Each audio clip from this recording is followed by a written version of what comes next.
Predsjednik Vlade Srbije Aleksandar Vučić i predsjednik Saveta ministara Bosne i Hercegovine Denis Zvizdić ocenili su danas u Sarajevu da je budućnost regiona u saradnji i razumevanju, kao i da su dve zemlje važni partneri, a konstatovano je da se međusobna trgovinska razmena povećava.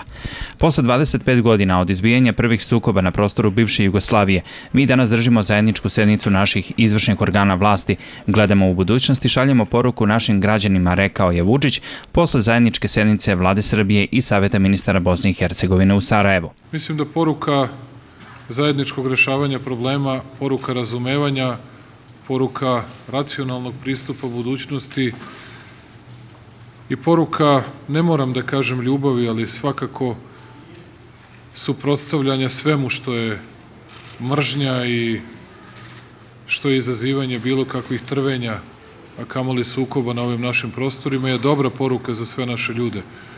Predsjednik Saveta ministara Bosne i Hercegovine kaže da raste obim trgovinske razmene dve zemlje i da su smernice daljeg delovanja međusobna saradnja i razumevanje. Obim naše vanjsko-trgovinske razmjene je jako značajan, on stalno raste i zbog toga su ovakve sjednice bitne da pravimo presjek stanja i da dajemo vrlo jasne smjernice našeg daljeg razvoja. Ona naravno, ova sjednica ima i drugi vrlo značajnu simboliku. To je simbolika regionalne saradnje i sami vidimo da postoje određeni strahovi u Evropi šta će se desiti u budućnosti sa Zapadnim Balkanom.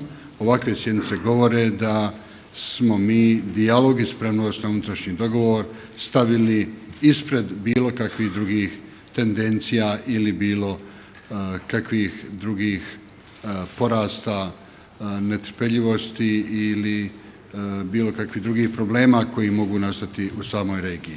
Komentarišući izjavu nemačke kancelarke Angele Merkel o mogućem vojnom sukobu na Balkanu zbog izbeglica, Vučić je ocenio da je ona dobronamerno upozorila na posljedice koje bi eventualno imalo zatvaranje nemačkih granica. Uz to što je cela Evropa u panici od migranata, Srbija nije.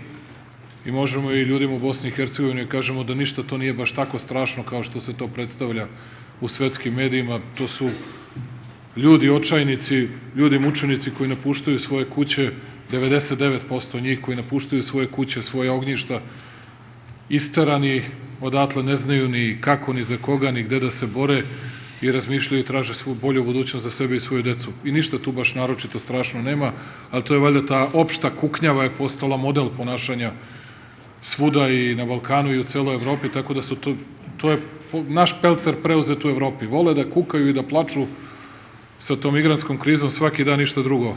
Posle sednice dve vlade potpisano je 5 međudržavnih sporazuma, memorandum o razumevanju u oblasti uvoza i izvoza naoružanja i vojne opreme, protokol o saradnji na očuvanju mosta Mehmet Paše Sokolovića, sporazum u oblasti zaštite životne sredine i održivog razvoja, protokol o saradnji i traženju nestalih osoba i memorandum o razumevanju u oblasti telekomunikacije.